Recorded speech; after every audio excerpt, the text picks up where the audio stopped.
Good mid-morning from Delmarva. Welcome back to Shorebilly Farmer.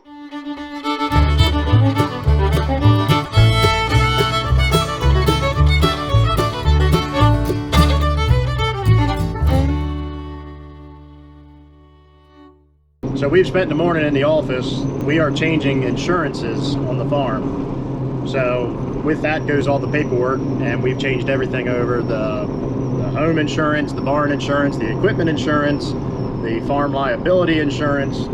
We've changed over to a different company, mainly because better rates and better coverage. Anyway, it's something that I think every farmer looks at least once a year to see what's best out there. It seems like year to year things change. We are going to be putting some nitrogen on corn today, and some people refer to it as side dressing, which is basically we put drops on the sprayer, which we did that last night. I didn't get it on video. I didn't have it with me, but we're going to be using the drops, and it just dribbles the nitrogen on between the rows to feed the corn. We're supposed to be getting some rain tonight and Friday. Hopefully that'll help soak that nitrogen in. Let's get started. I'm itching to get in the field and get out of the office because it's a beautiful day. It's supposed to get hot today, like 90. So here are the drops on the sprayer. Normally there'd be a spray tip here, and as you've seen, it just sprays out a pattern and broadcasts and covers the whole area. The way this works, nitrogen just flows through the tube and comes down and just gets laid out the bottom here. This will be right on the ground or a couple inches above the ground, and it's just dribbled right down the row. And the reason we do this instead of spraying it is if you spray nitrogen directly on the plant, it'll kill it. It would actually burn the plant, burn the leaves off the plant, and kill it. So you have to apply it to the soil and let the soil be a buffer to that nitrogen, and then the roots will begin to uptake the nitrogen up into the plant in that manner. There are foliar feeds, and we do that sometimes, but you don't want to directly spray this, whatever we happen to have at the time, 28%, 30%, 32%, which is just the potency of the fertilizer.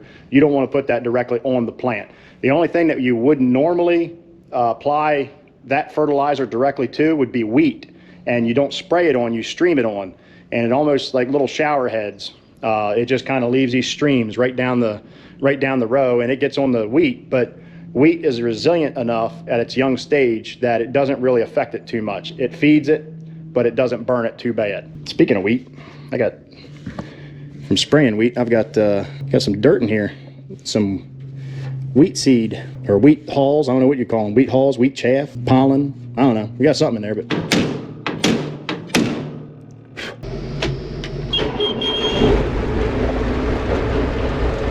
Come alive, come alive!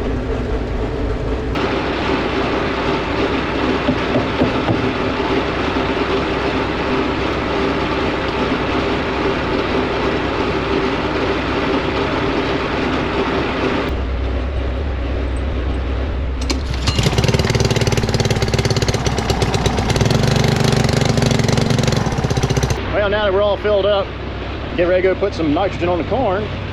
Let's take a look at our wheat.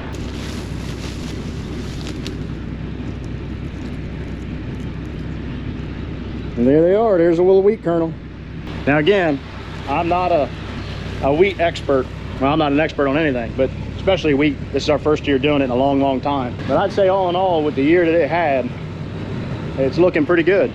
You might be able to buy a case of beer with it, make a case of beer with it.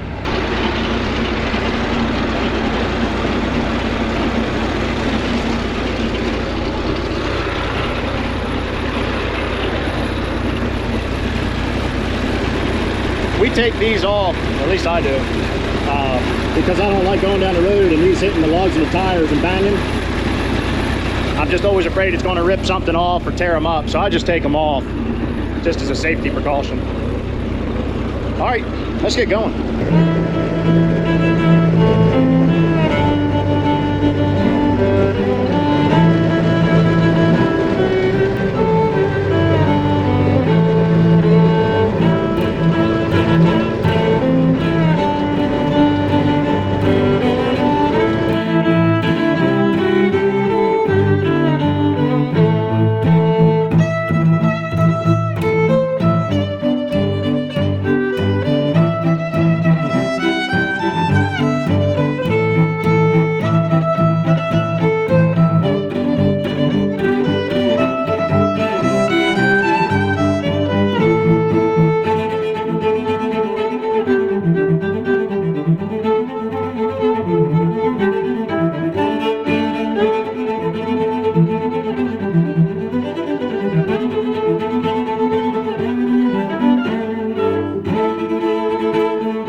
out here and kind of give you an idea of what it is that this is actually doing. You can see the nitrogen streak right here. And basically it's just laying the nitrogen on top of the ground. Some of it will volatilize. And the reason we're doing this now is we are supposed to get some rain tonight and some rain this weekend. So that will help soak it down into the ground, become more available to the plant faster. But every single drop falls right between the rows. I hate seeing this kind of stuff, but this is one pitiful looking field of corn. It really is. We've had a couple issues all hit this field and some of the other fields all at once. For one, the corn is starving for nitrogen and we can't figure out why. We had 70 pound of dry spread on this, as well as sprayed on 33 pound on top of it with the pre-emerge afterward. When we planted this, there was plenty of moisture. We incorporated the fertilizer. We didn't incorporate it too deep. It went down about 4 inches. Well, I should say 3 to 4 inches, depending on what part of the field, because we did change some things up. This field is struggling bad. I'm not sure if you could see it, but it's, you know, got areas of dark green, areas of light green. The light green means that it's nitrogen deficient or sulfur deficient. And we do have our agronomist, who's also our seed salesman. He's going to come out here either today or tomorrow and pull some soil samples and some tissue samples for us, which basically means they're going to take the leaf off the ear and then go get it tested to find out what the plant is missing. You know, is it nitrogen? Is it sulfur? Plants kind of have telltale signs as to what they're deficient in just by looking at them. You know, yellow streaks versus bright orange leaf at the bottom. I mean, they all have their telltale signs for what the issue is. This looks like nitrogen deficiency to me. I mean, you can see that's our neighbor's field right there. They do the 2x2, which is the putting the liquid nitrogen 2 inches down, 2 inches over. And their crop is nice and green versus our crop is really lacking. I'm not so sure. I mean, we do the in-furrow fertilizer, but there's not much nitrogen content, as we've talked about before, to that. And maybe that's just not something that's going to work in this area. Maybe we need to convert our planter over to doing 2x2. I personally like 2x2 better, but I understand the benefits of in-furrow. It's kind of a give and take, but I think you need to have enough free available nitrogen in the soil to get the plant to a certain point when you put this on and they can start using it. I just don't know if the in-furrow is going to work for us and our soil types. And maybe we'll play around with that. But the other issue that I'm seeing a lot of, and I've spoke about this before, is the planter is extremely picky on its seed size. You know, small, medium, large, flat, or round. We have the seed plates for planting round seed, and it does pretty good whether it's small, medium, or large.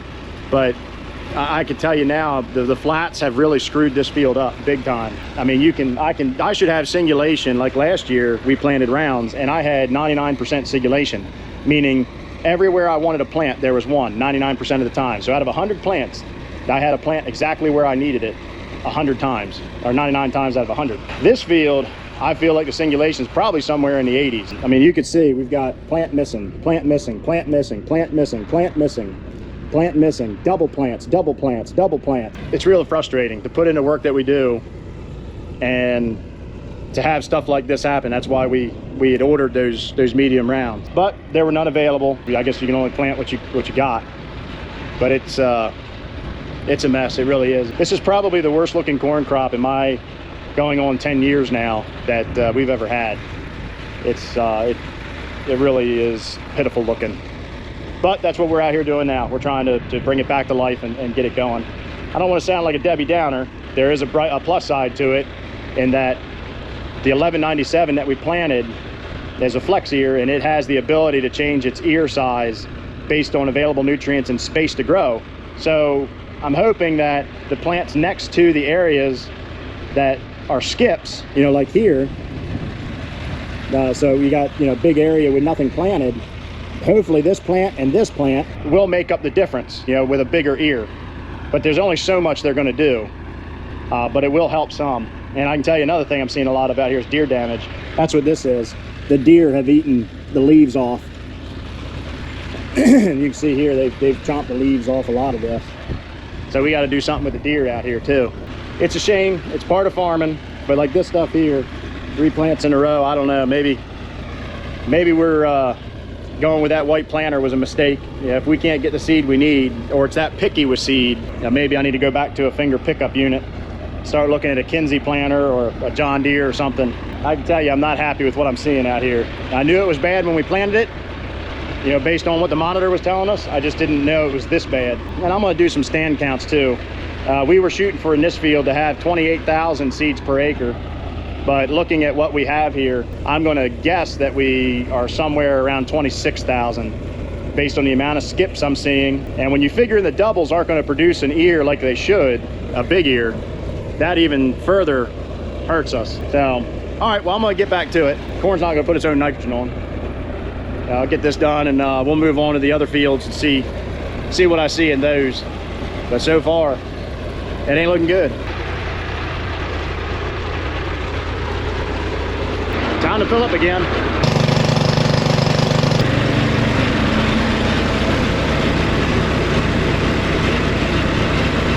So we're over here in Eugene's big field.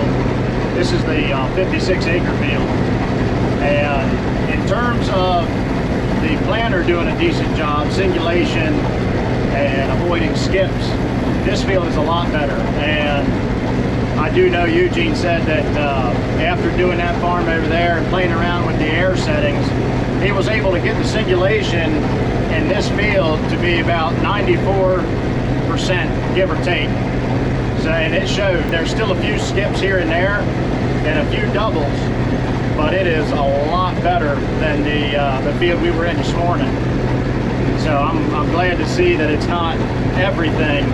I walked my farms that I planted after these, and they were, when I was running the planter, it was running about 96 to 97% singulation. You know, after playing with air settings and so forth, which ain't good, but ain't terrible. Like I said, last year when we had the right seed, we were doing 99, sometimes 100%. I mean, it was right on the money. But this field's looking a lot better than the previous field did. So I'm glad to see that. But we're still I'm still seeing a lot of the issues with just no nitrogen. The corn is just kind of pale looking, not as dark green as it should really be. So I'm not sure if it's weather related, if the right amount of nitrogen wasn't spread. We don't know, and that's why we're going to get those soil samples and tissue samples done on the corn to find out what we got. Again, it could be a sulfur deficiency, but we have sulfur in the starter fertilizer, the pop-up fertilizer, so that should have taken care of that. I mean, it's not like you need a tremendous amount, but this fertilizer here that I'm putting on is a 30% fertilizer, and it has sulfur in it. So if we get a rain tonight, which they are calling for thunderstorms tonight, we're under a severe thunderstorm watch, that'll soak this nitrogen and the sulfur right in, and probably in less than 4 or 5 days, this corn should green up. As long as we can get even just like a 1/4 of an inch of rain, just to soak it into the soil would be a huge help. But I am feeling a little bit better than I was this morning. After looking at that mess out there, this looks a whole lot better. Right now, we're only going about 6.5 miles an hour across the field. I could go faster, a lot faster, but I don't like to go when the corn is this small. You know, if you get nitrogen on it, it can really hurt it because there's not much vegetation. And when you splash nitrogen on it and it burns that vegetation, then you're reducing the amount of photosynthesis that takes place, and you're eventually, you know, stunting the plant growth. Now, it will come out of it, but you know, why be in a hurry if you don't need to be? Going this slow, you know, we don't splash it up on the plants. It lays nice on the ground. We're not compounding our issues, our problems with what we got going on already.